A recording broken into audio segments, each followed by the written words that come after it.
રાજકોટના ઉપલેટામાં વિકાસના કામોને વેગ મળ્યો છે। ઉપલેટા નગરપાલિકા દ્વારા વોર્ડ નંબર 1 માં 85 લાખ રૂપિયાના ખર્ચે સીસી રોડનું ખાતમુહૂર્ત કરવામાં આવ્યું છે। ગોકુલનગર મેઇન રોડના વિકાસ માટે સ્થાનિક યુવા સદસ્યો દ્વારા કરાયેલી રજૂઆતને પગલે નગરપાલિકા દ્વારા તાત્કાલિક રોડ મંજૂર કરવામાં આવ્યો હતો।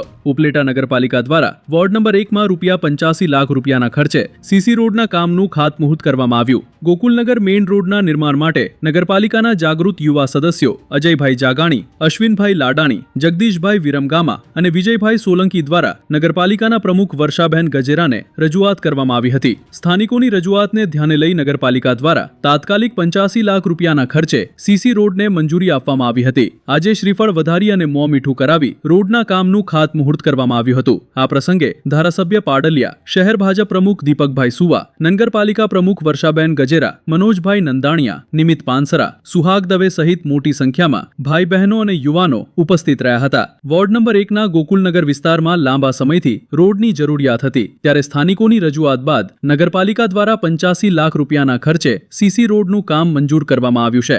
રિપોર્ટ વિપુલ ધામેચા, ઉપલેટા।